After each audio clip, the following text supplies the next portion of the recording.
Welcome everyone to the California Avalanche Workshop 2021. I'm David Reichel with the Sierra Avalanche Center, joined by Steve Reynaud, also of the Sierra Avalanche Center, one of our forecasters. How you doing, Steve? Good. How's it going, David? Nice to see you. Likewise. It's going well. Rain, a little bit rain last night. Wish it was warmer, but or colder, I mean, so we could have gotten snow. But any precip is good precip at this point in California, I guess. It's pretty exciting to see some of these first storms come through and see some white snow falling in October. And I know, I mean, definitely the buzz about this weekend and this giant AR storm, it makes me think back to 2016, 2017 winter. So pretty excited. Yeah, we're recording this on Wednesday, October 20th. And yeah, there's lots of models of a long plume of moisture, hopefully headed to Northern California, this weekend. And those are impressive looking images. So let's just start off, do this more or less chronologically and maybe check in a little bit about last season. So I guess the 2020-21 season will probably not go down as one of the all-time great Sierra winters. Any critical highlights that spring to your mind? So, most places were right around 60%. Some places were below 60% of average for the year. So a little disappointing in our snow quantity. There were some good days. We had that one relatively pretty cold AR that came through in January that dumped the bulk of our precipitation for the year. And then other than that, it just seemed like we just got enough snow, just enough to kind of keep skiing going through the year, but definitely long dry periods. And that just presented and created some of these persistent weak layer issues that we had throughout the year. And some of those plagued us different times of the season, but there were definitely days when we had a fair amount of avalanche incidents with backcountry users being involved. Yes, I can't recall, but one of the more scary observations that I remember from last season was when forecasters went out to Pickett's Peak. I don't remember if you were on that one or not. Yeah, and I remember watching. I didn't go, but I read the obs, and it was a very shallow and thus a very faceted snowpack, and it was quite terrifying.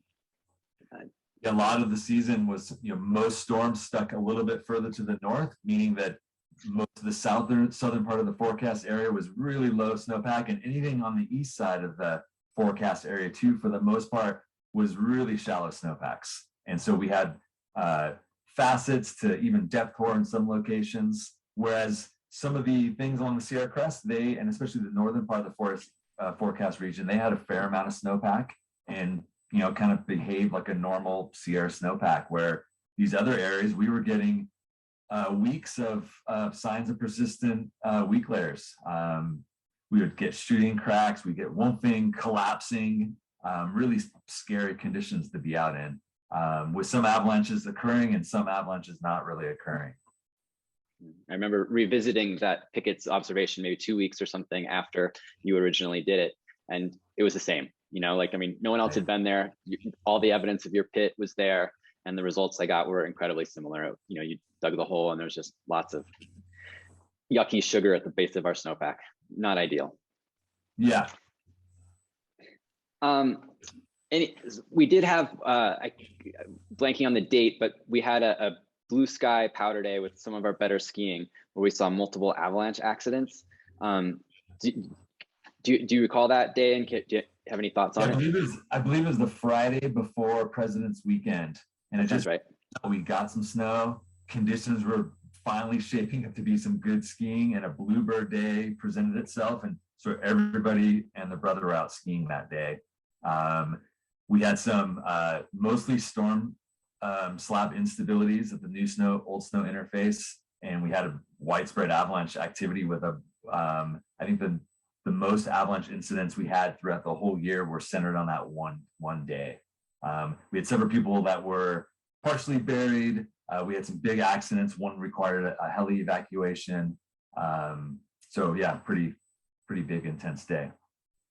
Yeah, I think that there's a lot of takeaways from that day. One of them for me is, the avalanche problems on that day were perhaps not as complex as some of the faceting, persistent concerns we were discussing a moment ago, but the human challenges were worse, right? It was great skiing and blue sky, right? And if you're a skier, a human being skier, you know, a backcountry enthusiast, it can be tough to like turn down the stoke on that day. And I think that might have been a huge contributing factor to what was serious close calls.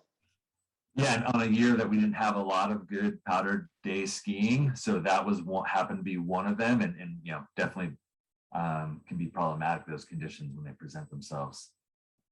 Yeah.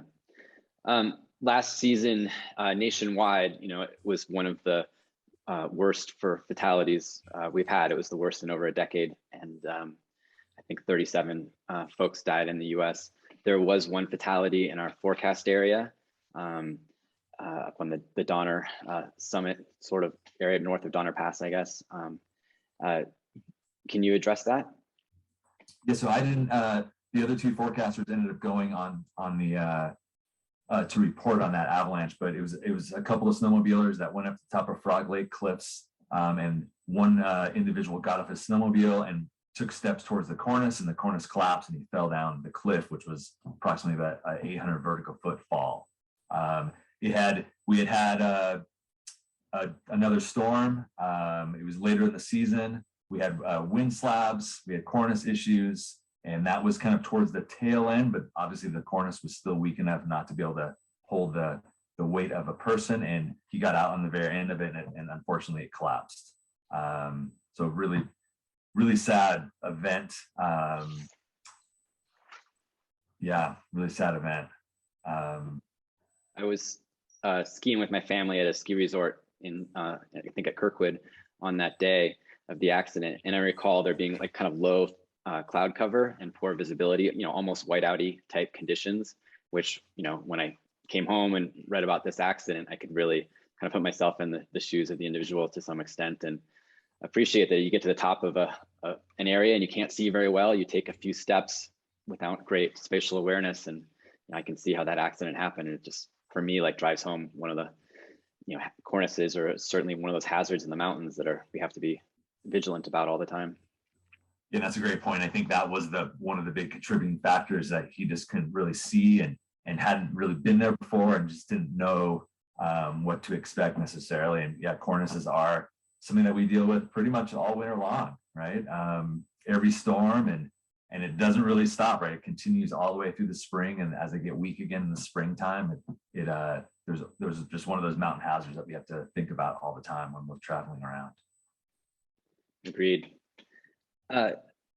Shifting a little bit to think about this upcoming season, you know, it's October, we're starting to, you know, get excited about atmospheric rivers and colder temps and a little bit of white in the mountains.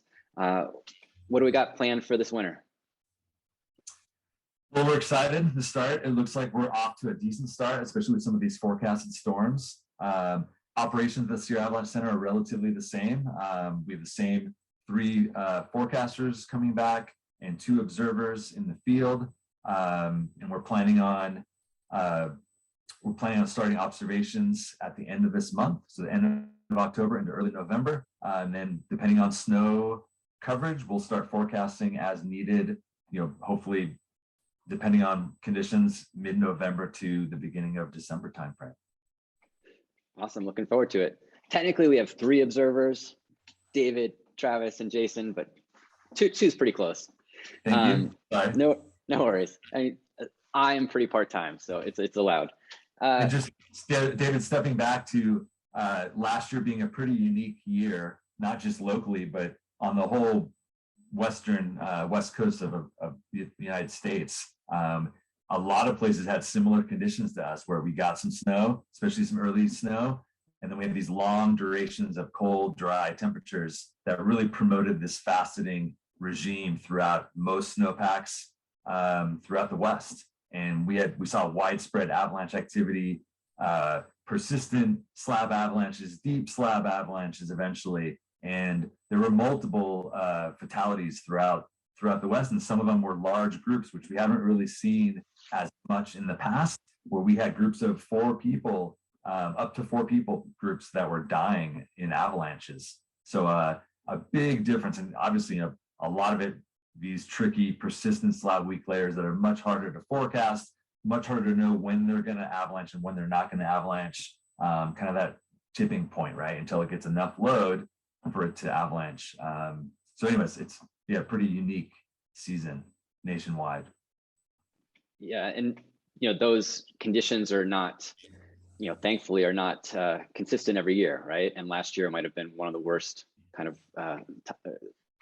the conditions were some of the worst we've seen recently. And so it is very helpful for us to go and read the case studies from Utah or Colorado, from those are the two multi-skier involved accidents that spring to my mind, and to appreciate the different dynamics that occurred there, because that you can go a couple years or many years perhaps and not see conditions as bad as what we saw throughout the West, as you say, last season. And it's sort of incumbent on us to learn from those conditions when they do swing through, so that we're prepared. Website, all that sort of stuff, mostly the same.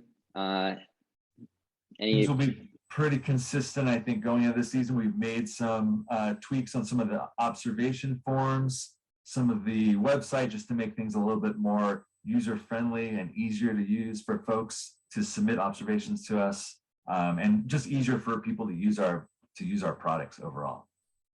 Yeah, behind the scenes, like, there's been a fair bit of work to try and make it a little bit more user-friendly, to encourage and support folks who are interested in sharing their observations from the day, and try and keep that coming, because it's really useful. Actually, Steve, could you speak to that? Like, when you're at ODark 30 and you're trying to put together the forecast, and you have a variety of tools in front of you, what role does publicly submitted observations play? Yeah, so our forecasts are based off of the current snowpack structure and the weather forecast. And so when we get up in the morning and start writing the forecast, we're taking all the information from the previous day. So all the observations that we make out in the field, all the observations that other backcountry users send us, and then taking that weather forecast, putting that all together into an avalanche forecast. So a lot of times it's really hard. We might not have a lot of observations. So the more observations and the wider amount of data points we have throughout our whole forecast area, the more accurate our products will be. So the more you send in observations, you're helping the avalanche forecast put out better products. Amen. Sierra Avalanche Center has put a lot of effort in the last few years into interacting with the public through our social media and all these different tools, but we really need observations coming into the website. So yeah, that's great, and really encourage folks to do that. And just for myself, and I imagine you feel the same, like, the process of submitting an observation is helpful to you yourself, to me myself, right? Like, it forces you to think about, what did you see today that's relevant, that's most helpful, and that process really, I think, improves our skills in the backcountry, for ourselves and our group, as well as benefiting the overall community. It's definitely a part of continuing education as a backcountry user, right? And like you said, it helps you think about what you saw out there, you collect your thoughts together and put something out. And it really benefits you, like what you saw, what decisions you made. It's part of that debriefing process that helps you hopefully plan better backcountry trips in the future and become a better backcountry user. It seems to me like flashbacks to college and like academic stress. It's some of that anxiety about a test or whatever. Preparing is good and sort of helpful, at least for me, to do the work and study and organize my thoughts. And even to this day, after submitting hundreds of observations to the Avalanche Center, when I hit submit, there's like that momentary like mental stress of like making sure that what I'm submitting is worthy and going and relevant and going to be helpful. You don't feel that though. Right. All right, Steve, I think that's basically what I got. Thank you so much for joining us. Great. Do you want to talk about a little bit about some current things like fires, recent fires? That was on the outline and I skipped over it. Thanks, Steve, for bringing it up. Yeah, so I live in Myers. I can see the fire out this window. At the moment, all of the burn areas are closed. And so if we got 10 feet of snow tonight, we wouldn't be allowed to go in there. But if, and Steve and I don't know if this will happen, but if those areas open up and people are allowed to ski this winter in some of the burn areas, do you have any thoughts on what that might be like, how that might be different? Obviously, there weren't huge thousands and thousands of acres of burn area in our forecast area last year. So what might that be like? Yeah, so the Sierra Avalanche Center forecasts on multiple different forest services, regional lands, private lands. Let me say that one more time. The Sierra Avalanche Center forecasts over many different forest ranger districts, right? So all of them have their own guidelines right now as what's open and what's closed. So some of the areas that were really hit by the Calder fire, those areas are currently still closed. As some of those might open up this winter, a couple of things that would just come to my mind first would be, as far as from a skiing background and going into some of that terrain, just how that landscape has been changed by the fire. So, I mean, you can obviously think about downed trees and some trees that may not still be stable, that are still standing, all sorts of things that have been burnt that are underneath the snow. Thinking about early season conditions may be pretty hazardous, right? With more down logs potentially and down trees.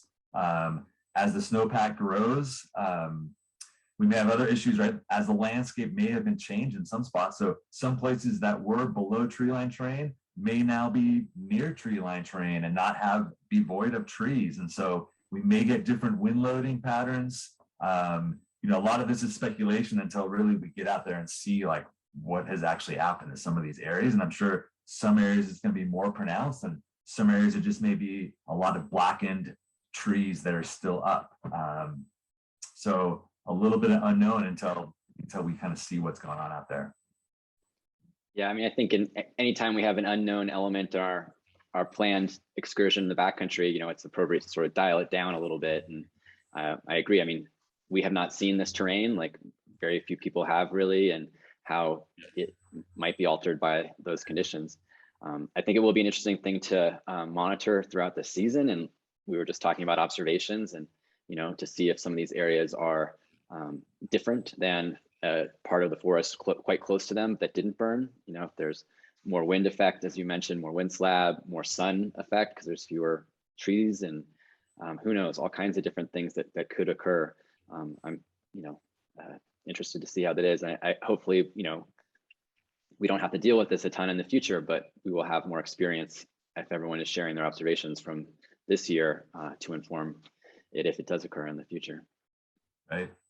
Yeah, some areas cleared out a little bit more. Some areas that were heavily treed and thick brush, maybe some of that's gone now, and travel is somewhat improved in some spots. Where in other spots, maybe some of these burnt down trees that are going to be more clogging up areas. These goalie features, who knows? It's really hard to know, but it'll be interesting to see at some point once we're allowed to go out there and have a snowpack. And we have snow. It was a much smaller event, but I was in Myers during the Angora fire and after that, and again, it was much smaller, but I certainly ruined a couple jackets afterwards, like leaning up against a blackened tree and just getting soot all up and down my arm. Maybe I didn't ruin it, but it wasn't ever as clean after that. And it certainly was interesting and sobering to over the course of a couple of years notice how many trees fell down. Like over time they just if they're dead, they're going to come down, and it's just a matter of when. And right. There's a hazard associated with that that's kind of on top of avalanche concerns, right? So you can imagine different wind events and big snow events that may actually, these things may fall easier during some of those weather events, who knows. But I envision it could be a relatively dirty experience in some of these burnt areas where, just by touching trees, but just the snow surface may be darker, maybe blackened in spots as these trees continue to fall off and shed off certain burnt areas. So it's going to be interesting to see. Agreed. Well, thanks a ton, Steve, for your good hosting there and reminding me to touch on that important topic that we discussed as having on the outline, and I just skipped over. But yeah, thanks a ton. Thank you, David, for everything you do as executive director for the Sierra Avalanche Center. It's been great having you on board, and with smooth operations occurring, it's great to see. I appreciate the awkward compliment, and we should sign off before it gets any weirder. Always good talking with you, Steve. Thank you.